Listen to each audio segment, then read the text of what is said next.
Bueno, buenas tardes a todos, gracias por estar aquí. Las palabras como las he entendido poco más bien, pero normalmente el presentador siempre te pone bien y exagera mucho. Bueno, en español y en rumano, o sea, queda lo mismo. Y la verdad es que lo primero es poder agradecer estar hoy aquí con vosotros por varias razones. La primera, por permitirme unirme a este homenaje que cada año se rinde a Ion Mata y a Vasili Marín, porque son unos hombres que vinieron aquí a luchar y a rubricar esa lucha con su sangre para defender la civilización cristiana luchando contra la revolución. En segundo lugar, porque esa lucha, y se ha repetido muchas veces, tiene un enorme valor simbólico en la presencia de los hombres de la Guardia de Hierro en nuestra guerra, pero porque es también el simbolismo de los combatientes que no pudieron venir, que a veces se olvida, de los combatientes católicos irlandeses, escoceses, portugueses, que se ofrecieron para venir a luchar por esa misma lucha, pero que el general Franco consideró que no era necesario, solamente se admitió una representación simbólica, porque yo estoy seguro que si se hubiera permitido, naturalmente aquellos voluntarios hubieran superado en varias decenas de miles a los voluntarios de las brigadas internacionales.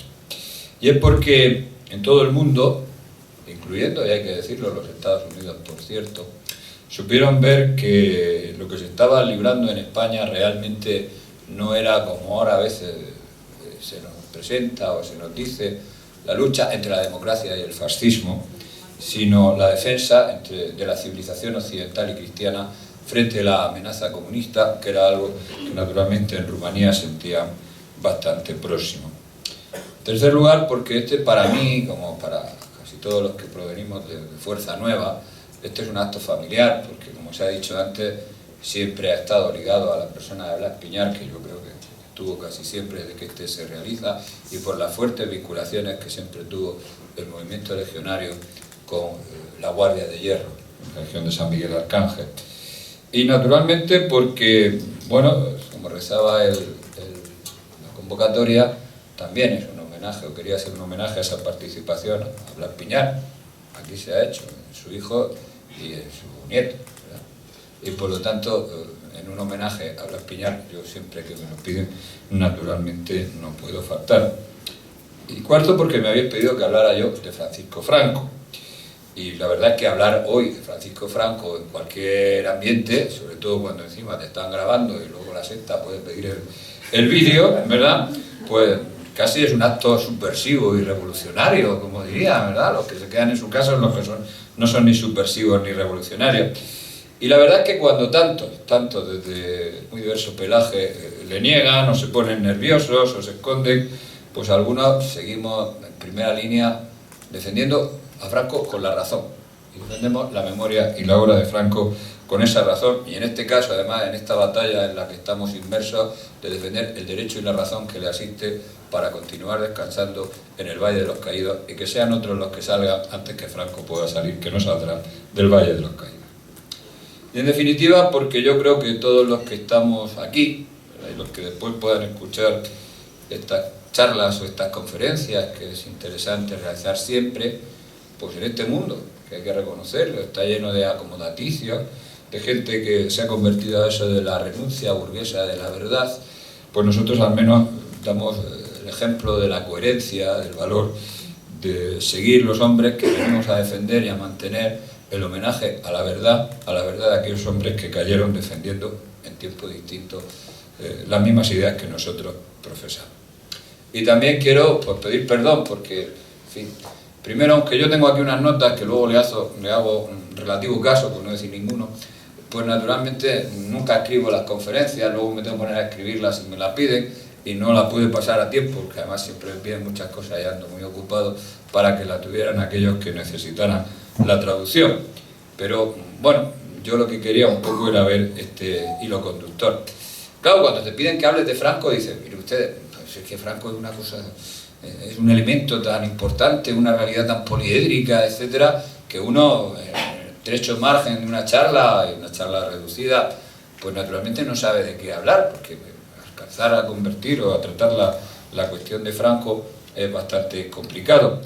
Y sobre qué hablarle a alguien que naturalmente pues entiendo que no necesitan esto de la charla académica en el cual uno tiene que convencer ya a los que tiene enfrente de algo de lo que se está diciendo actualmente, de la visión general que se tiene actualmente, y que además la mayor parte de ustedes comparten la misma visión de Franco que yo pueda tener, y tampoco es que yo venga a hacer aquí un panegírico, no creo que sea necesario a estas alturas. La verdad es que al principio estimé que lo más oportuno podía hacerse centrarme en un tema interesante o importante, al que vale yo dedicado un libro que se me quedó corto como siempre, y que en realidad trata de algo que se está, yo ya lo había, cuando estudiaba en los años 80 ya se empezaba a plantear, ¿no?, que es la discusión sobre la obra social, económica del régimen de Franco y la transformación que experimenta la sociedad española estructuralmente durante ese régimen, eso que yo he llamado la revolución silenciada, porque aunque algunos se empeñen, durante el régimen de Franco hubo una revolución. Y claro, esto que siempre hay que decirlo, yo casi lo puedo sintetizar en una simple frase, es decir, es que cuando Franco llega al poder se encuentra una España que está más próxima al siglo XIX que al siglo XX. Y cuando Franco fallece en noviembre de 1975, deja una España que está más próxima al siglo XXI, a la realidad actual, que la que él había recogido. Y además de dejar esa España próxima al siglo XXI, dejó una enorme herencia patrimonial y un Estado saneado en sus cuentas. Y es curioso, pero andando el tiempo, quizás en el futuro haya que reflexionarlo, hay que ver lo que ha dado de sí esa herencia que ha financiado, nunca mejor dicho, la transición y los sucesivos gobiernos del PSOE y del Partido Popular. Solo que además de vender la herencia del abuelo, nunca mejor dicho, para facilitar nuestra entrada en la Unión Europea y hacer hablar de ciertos milagros en determinados tiempos de este periodo, pues resulta que de paso se nos colocaron en esta situación con una deuda, una hipoteca monstruosa que España no había tenido y que naturalmente nosotros vamos a tener que pagar en las próximas generaciones.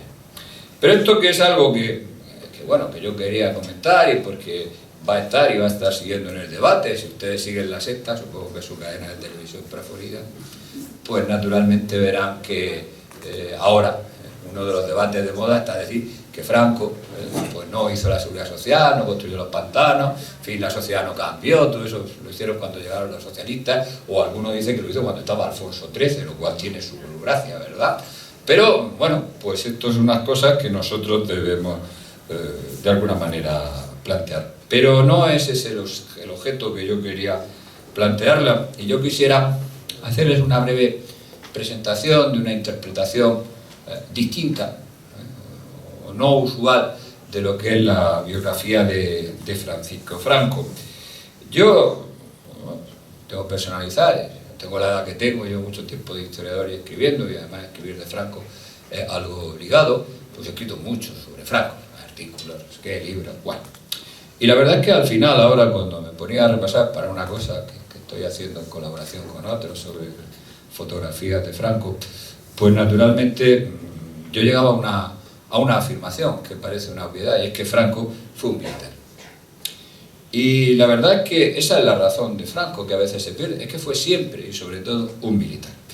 Y por eso yo creo que hay que reinterpretar, ahora que ya estamos en el tiempo del ensayo, ahora las biografías que salen sobre Franco normalmente ya no hacen una retahíla, ¿no?, un recorrido cronológico en el cual uno te va contando lo que va sucediendo en el régimen de Franco, nunca sobre Franco porque tenemos poca información. Ahora estamos en el tiempo del ensayo, ¿no? Y algunos ensayos más inteligentes, ahora algunos más inteligentes como el señor Moradiello, pero que viene a decir lo mismo que han dicho siempre. Lo que pasa es que este además cuenta normalmente con el apoyo y el aplauso de la prensa conservadora para que uno se lo compre, se crea que es, y luego le quedan mercancía de contrabando. Pero dejando ese al lado, yo sigo pensando que en la actualidad, cuando uno se tiene que enfrentar a una biografía de ensayo de Franco, pues tiene que mirar, tiene que interpretarlo desde este punto de vista militar, porque toda su vida y su obra, si uno la lee así, se va a encontrar con que es una larga batalla, una larga campaña. Y esa campaña tuvo unos planteamientos, unos objetivos, una táctica, una estrategia, que es lo que nosotros vamos a tratar, o que voy a tratar yo aquí de sintetizar. Y ella presidida por eso que en el arte militar se llama la estrategia de la aproximación indirecta. de la cual Franco naturalmente fue un destacado defensor en la práctica, ¿verdad? Aunque algunos no se dieran cuenta. Lo usual es que cuando se utiliza ese término, Franco fue solo un militar. Quienes lo utilizan lo hacen con ánimo de denigrativo, pero ya saben ustedes que un militar es un señor que normalmente se le caracteriza como ilecto, inculto, duro, frío, cruel, en fin, todas estas cosas que son las que vienen por debajo de cuando se utiliza ese mensaje. Pero en esta otra visión que yo quiero plantear, hay que decir también que Franco, que nunca fue un ideólogo, nunca pretendió ser un ideólogo, que no fue un teórico, pero sí era un hombre con ideología, y con una ideología que tiene unas bases fundamentales y otras que se van añadiendo. Y esa ideología es la que rige, la que está por debajo de esa campaña, larga campaña que ahora precisaremos, que tiene unos objetivos. Y porque también, invirtiendo un poco la fase famosa de Clausewitz, pues en el caso de Franco, la política fue la continuación de la guerra, pero aplicada en política, ¿verdad? Y en este sentido, si miráramos a la vida de Franco como un militar, o desde ese punto, siguiendo una propuesta que a mí me pareció muy acertada cuando yo se la oí, y es una pena que por circunstancias él no la desarrollara, sino simplemente se quedara esbozada, de un historiador militar, creo que uno de los más brillantes que hemos tenido en las últimas décadas, el general Miguel Alonso Vaquer, decía que la vida de Franco, desde el punto de vista del militar, se podía dividir en tres épocas, de acuerdo con lo que es esta idea de una campaña. Y que además Franco no era un militar, decía, como los demás militares, se refiere a los militares de su época, y esto quizás es la norma, o quizás el elemento más destacado. ¿Cuáles serían brevemente, esas fases o esas caracterizaciones de esa periodización de la vida de Franco como un militar? En primer lugar está la del táctico, decía Alonso Vaquer, la de la batalla táctica. ¿Y a qué se refería? Naturalmente al tiempo de la guerra de África. Y hay que tener en cuenta que Franco sale de la guerra de África como un héroe. Esto es a veces que la biografía posteriores pierde, pero Franco es un héroe. Además es un hombre colocado en medio de la vida civil como un héroe, y bastaría extraer y sacar de la prensa de la época todas y una de las menciones que se hacen a Franco durante ese tiempo para darse cuenta de la trascendencia que ya tenía, no en 1930, sino en torno a 1926. Y además es un héroe porque es el tipo del militar heroico, ¿verdad? Esto a veces, lo del militar heroico, estos biógrafos lo suelen utilizar naturalmente en el sentido negativo, en el sentido peyorativo, cuando en realidad es un sentido positivo. El segundo elemento sería la fase del estratega, que se viene a corresponder con la de la guerra de España. Sería táctico-estratega, dentro de esa visión, la correspondiente a la guerra de España. Y lo más interesante sería la última fase, dirán, y bueno, y la tercera, porque las dos primeras, desde el punto de vista militar, parece que tienen su lógica, pero ¿y la tercera? Pues la tercera, ya remodelando la tesis de Alonso Vaquer, sería la del político geoestratégico o geoestratega. ¿Por qué? Porque cuando uno repasa el pensamiento de Franco, es decir, los discursos de Franco, y los discursos de Franco que son caricaturizados por los historiadores, que vienen a decir, era un señor ilecto, porque si uno repasa sus discursos no tiene citas. Bueno, porque a Franco no le hacía falta hacer citas, no estaba pronunciando sus discursos para auditorios intelectuales, no daba conferencias. Franco procuraba hacerse comprender por lo que le oía. Pues si uno repasa todos esos discursos, pues es fácil encontrarlo, porque toda esa biografía va a estar caracterizada por su lucha contra el comunismo, desde el punto de vista geoestratégico, dentro de lo que son toda la situación mundial entre 1936 y 1975. Y cuando uno repasa esos discursos se da cuenta que Franco hace ese discurso y le va a condicionar. Y sobre eso, naturalmente, hay que superponer o complementarlo en esa biografía teórica que yo estoy planteando, los tres elementos ideológicos que para mí me parecen fundamentales.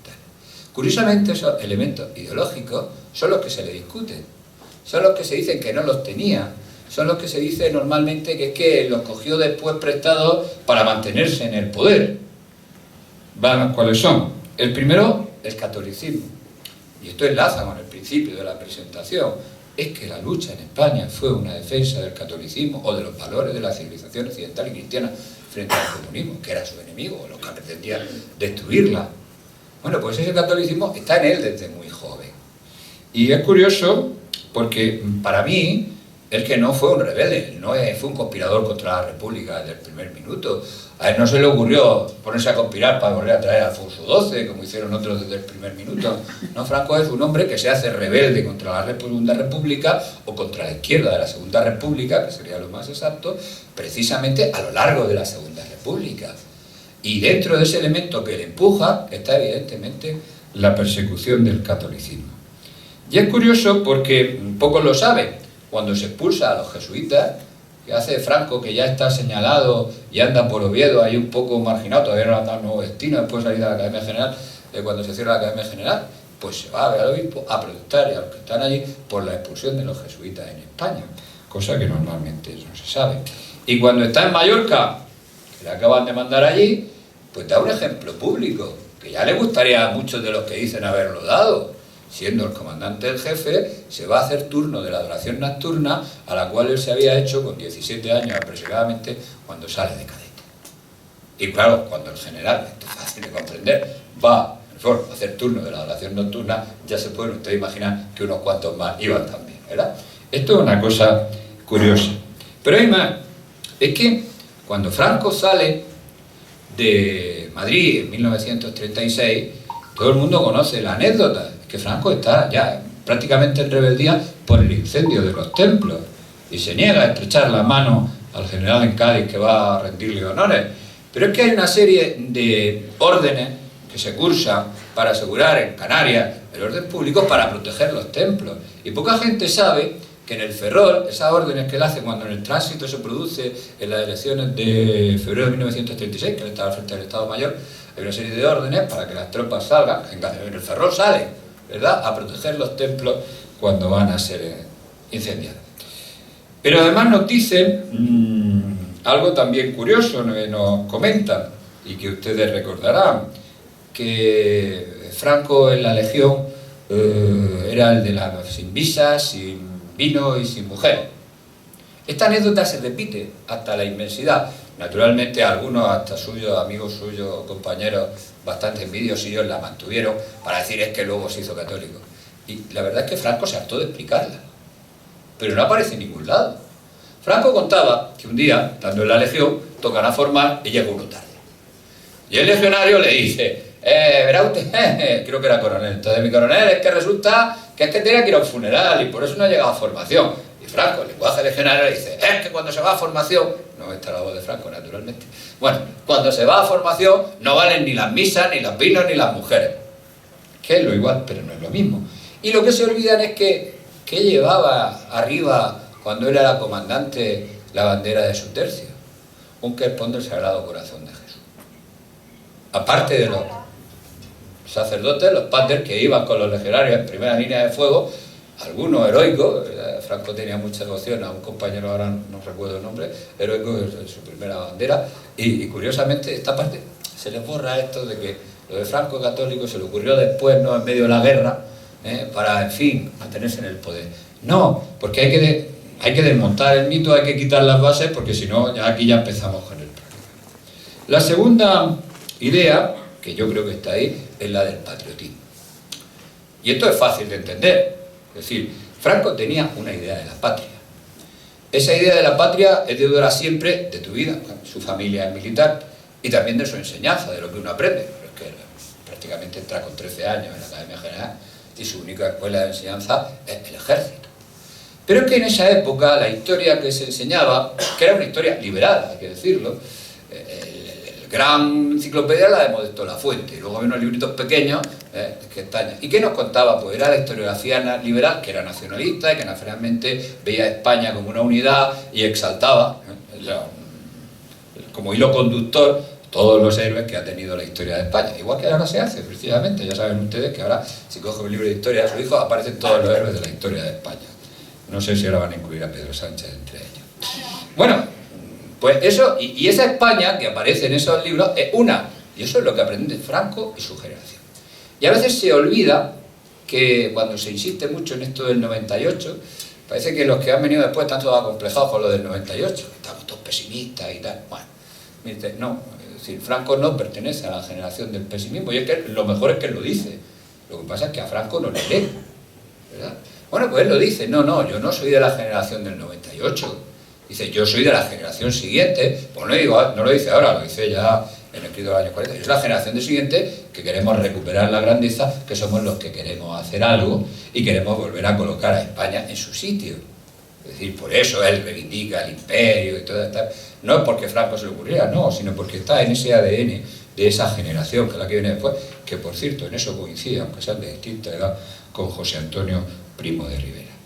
Y ese enfrentamiento a la decadencia de España, en volver a hacer España grande, esto que ahora suena otra vez, ¿verdad? Porque eso es un invento de don Francisco, que lo utilizaba ese objeto, volvamos a hacer a España grande, es una de las cosas que le moviliza, y lo ha aprendido en el seno del ejército, como no podía ser de otra manera. Y hay un tercer elemento, en esa época, fundamental, que es el anticomunismo. Porque el anticomunismo no es una respuesta solo así a la contra. El anticomunismo es algo que aparece y se desarrolla en los años 20 y se desarrolla como una ideología. Y esa ideología luego es cogida o asumida por muchos grupos. Y Franco se integra a esa ideología. ¿Y por qué se integra en esa ideología anticomunista? Bueno, es que Franco ha tenido la experiencia de 1909. Él marca, y lo dice en unos escritos, es que estando en la academia, nosotros vimos lo de 1909, que como saben todos, además de la Semana Trágica y la protesta por África y todas estas cosas, tuvo un componente anticlerical con incendios de los templos en Barcelona, lo cual les marcó a ellos. Es decir, un chico joven que está sirviendo en la Academia General Militar y de pronto le llega esa noticia, primero los que no querían ir a luchar, después el follón que se arma, y además los incendios de los templos le debió coger. Pero es que él vivió en primera persona la revolución de 1917 en Asturias. Y es que él va a vivir, ya desde la fila del ejército, entre 1920 y 1923, va a conocer lo que se conoció en España como el trienio bolchevique. Por lo tanto, la amenaza comunista no era algo extraño, como ahora parece que se quiere hacer creer. Y en torno a 1926 es cuando, digamos, que el general Primo de Rivera le apunta, y luego él sigue con la suscripción al boletín de la Entente Internacional Anticomunista, ahora presentado como una cosa de ultraderecha y no sé qué, pero que entonces era importante porque era muy difícil conocer la realidad del comunismo o de la revolución o de cuáles eran los proyectos de la Cominter, y esta asociación, con sede en Ginebra, lo difundía para toda Europa. Y naturalmente Franco se apunta a esta ideología anticomunista. Esos elementos son fundamentales. Pero no es solo eso, es que esta ideología anticomunista, que es borrada, porque Franco se hizo anticomunista realmente una vez que pierden las potencias del eje en la Segunda Guerra Mundial, empieza en 1950 la Guerra Fría, más o menos, y entonces dice, pues me hago de esto, soy el centinela de Occidente, no porque yo tenga unos sólidos conocimientos, sino porque me interesa desde el punto de vista de pervivir por mi ambición de quedarme en el poder. No, era algo que estaba y que había condicionado su política. Y es que además esa ideología anticomunista va a estar presente en todos los años 30, sufre el problema de la Segunda Guerra Mundial, pero se recupera en toda Europa a partir del año 45, evidente en los años 50 y en los años 60 se diluye por la acción de la intelectualidad de izquierda que la borra del mapa, para recuperar otra vez la leyenda del antifascismo. Y esto es un poco lo que estamos viendo. En los años 60 se produjo el blanqueo del comunismo en toda Europa occidental. Y naturalmente la ideología anticomunista desapareció, y en los años 70 se protestaba por los misiles americanos, pero no por los misiles apuntando hacia Europa. Y ese proceso de blanqueo del comunismo, después de la caída del muro de Berlín, etcétera, y la caída de personas, lo estamos viviendo hoy actualmente de forma evidente. Pues a ese proceso del comunismo también se enfrentó. Y esta razón anticomunista es también la que le lleva a él a reflexionar, desde mi punto de vista, frente a cómo se para la revolución. La revolución que él conoce, que él sabe que puede pasar y que está viendo que en España puede suceder, y él no es de los primeros que se apunta a que eso pueda estallar, son muchos los que lo dicen desde toda la derecha, ¿verdad? Pues naturalmente dice, ¿cómo se para la revolución? A la revolución se la puede parar con las armas en la mano. Y Franco la parará en 1936 y 39 con las armas en la mano, y la volverá a parar, y se olvida, en 1944. cuando se produce el intento general, del comunismo después de la Segunda Guerra Mundial, de tomar 3 países, que son España en 1944, con el recurso al maquis, que eran guerrilleros comunistas armados decididos a crear un ejército revolucionario, supongo que por no establecer ninguna democracia, porque Stalin no creo que estuviera por la labor. La situación en Grecia, que es el mismo modelo en 1946, para convertir Grecia en un país comunista, una sublevación armada bastante importante, y también, ya más ignorada, lo que sucede en la Italia después de la guerra, donde actualmente, ahora no lo sé, se lo habrá recuperado, pero hace unos años, se empezó a hacer por vez primera una contabilidad de cuántos habían asesinado durante ese periodo después de la guerra mundial en Italia las unidades comunistas a lo largo de todo el país. Según yo tengo la última cifra, iban pueblo a pueblo, claro, el pueblo dominado por ellos, creo que ahí la memoria, como pasa aquí, tampoco llevaba, van por 53.000. 53.000 muertos, ignorados, son de los que fusilaban, sin formación de causa, naturalmente, en esa guerra no declarada que vivió Italia después del final de la Segunda Guerra Mundial. Por lo tanto, Franco les derrota por segunda vez con las armas en la mano. Pero él dice, bien, pero al comunismo hay una razón evidente, y es que hay un apoyo de masa social, que también hay que derrotarlo, porque si no se les quita esa masa, tendremos un problema. Y en esto también tiene que ver su formación. A veces se ha dicho, sí, Franco tuvo una conciencia social, pero eso también se lo inventó después, cuando llegamos ya a los 60 que estamos desarrollándonos, también para permanecer en el poder, es una cosa impostada, que le robó a no sé quién, tal. Miren usted, poca gente sabe que, bueno, él cuenta al principio de su memoria eso de que a él le quedaba muy impresionado aquello de las aguadoras, que por poco dinero llevaban el agua a los pisos en el Ferrol cuando era pequeño. Dicen, bueno, pero esto claro que lo crió muchos años después y quería quedar bien. Qué curioso, miren, cuando creo que ha ascendido, no sé si es de coronel o de general, no haga mucho caso, le rinden un homenaje en el Cerro. Un homenaje multitudinario, supongo usted imaginar, la prensa de la época, él va en un coche de caballo, descubierto, la gente aplaudiendo, y cuando hace un discurso desde el balcón de su casa, ¿de qué creen ustedes que habla? Aparte de dar las gracias, naturalmente.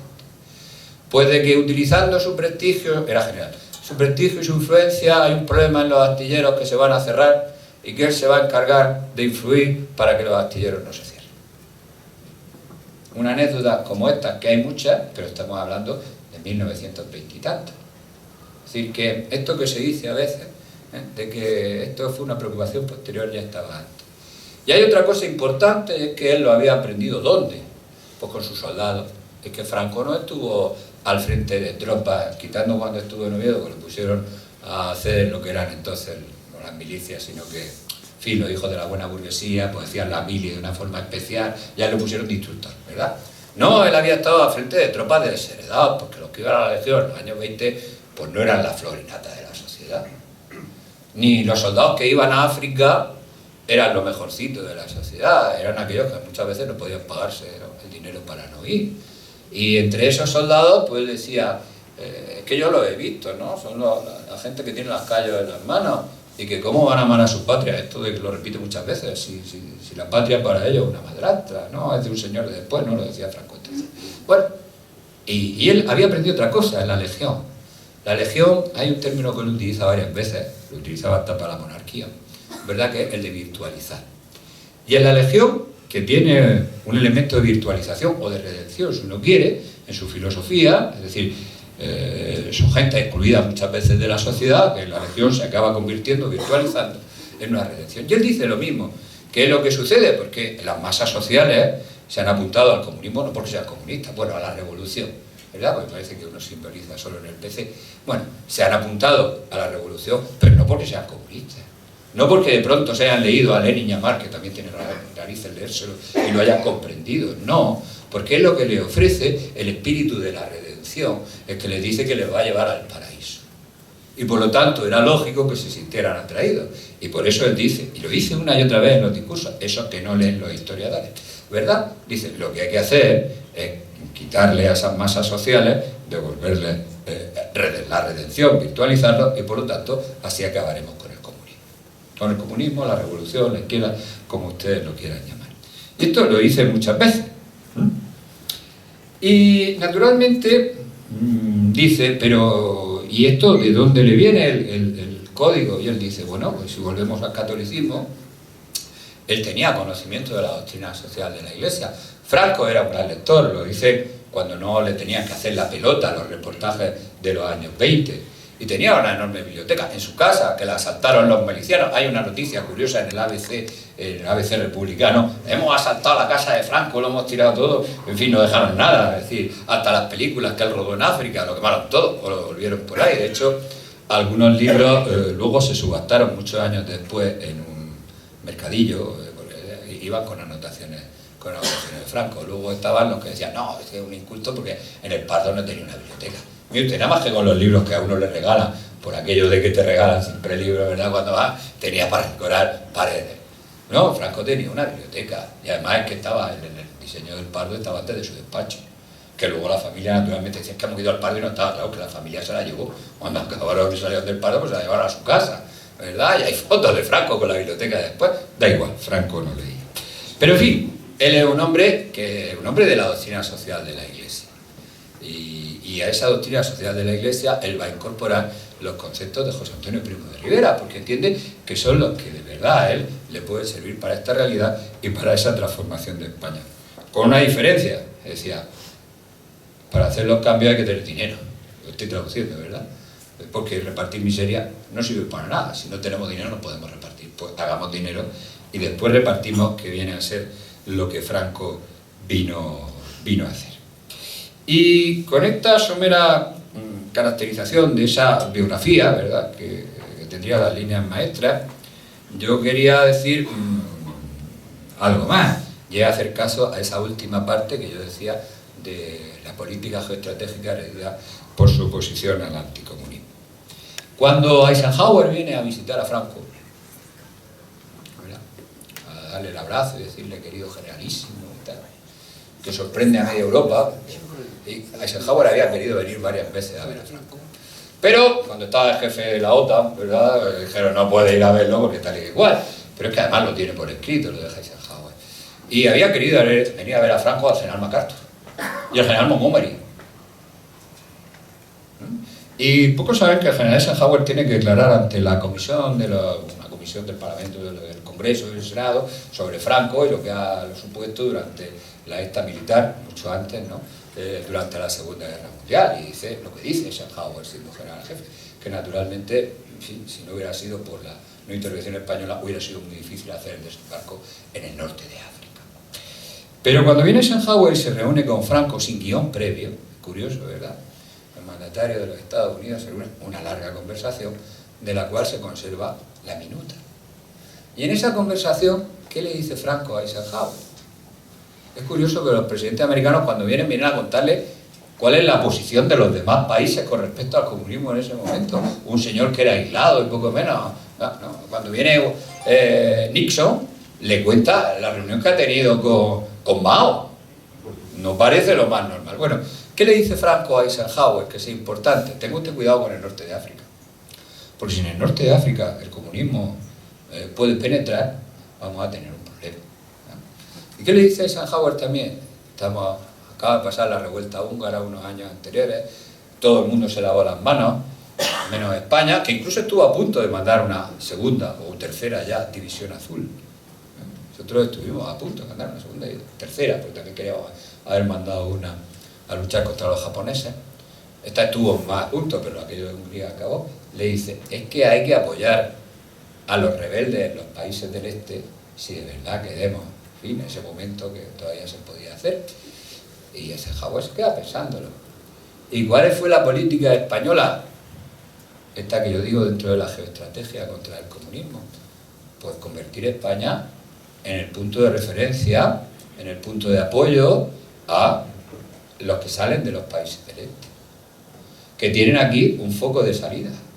Pero es que cuando el Departamento de Estado norteamericano, o el Pentágono, porque a veces uno se lía con estas cosas, se le ocurre, ¿y si creamos un ejército con los que hay, que pueda ser un ejército de liberación de los países del este? Dice, ¿y dónde lo creamos? En la España de Franco. Estuvo el plan sobre la mesa, ¿verdad? Y Franco naturalmente estaba dispuesto por ese apoyo que brindaba. Luego hubo la posibilidad, en fin, de entrenar Aquí unidades, Franco, en eso sí que dijo que entrarían como soldados en las unidades de la Legión o como oficiales para prepararse. Luego ese proyecto quedó naturalmente en aguas de borrajas, pero marca esa estructura de los años 50 en este caso, de esa visión geoestratégica, en este caso del enfrentamiento para recuperar o liberar los países del este. Y luego es curioso que en los años 60 se repasan los discursos. Franco dedicaba gran parte, unos trozos importantes de su discurso, sobre todo ante las Cortes o el Consejo Nacional, a la política exterior. Y denunciaba, como luego se lo comentará en persona a los enviados norteamericanos, porque por aquí pasó todo el mundo, ¿verdad?, que era necesario frenar la expansión, no ya del comunismo en Europa, donde no era posible, etcétera, sino en los tres nuevos ámbitos, en el próximo y en el lejano Oriente, en China y en Asia y en África. Y que si no se hacía eso, ya no por razón militar, sino por otro tipo de razones, el comunismo se extendería. Y nosotros sabemos que es lo que sucedió durante la descolonización, la proliferación del comunismo en Asia y demás. Quiero decir que en esa batalla siguió instalado toda su vida diciendo esta cuestión. Y esto, poco así de prisa y tampoco por no aburrirles, es lo que yo quería contarles en relación, en fin, al acto que nos reúne, donde nosotros rendimos homenaje a quienes vinieron a luchar aquí contra el comunismo y que comprendieron perfectamente cómo era la lucha española. Y naturalmente el comunismo ya inexistente o el comunismo reciclado no puede permitir o no puede tolerar que el hombre que les derrotó, no una, sino varias veces, en el 34, en el 39, en el 44, siga teniendo el homenaje y el reconocimiento público. Y de ahí la inquinia que muestra por intentar humillarlo, sacándolo del Valle de los Caídos. Pero lo que no van a borrar es la derrota que sufrieron en España, no una, sino 3 veces. Muchas gracias.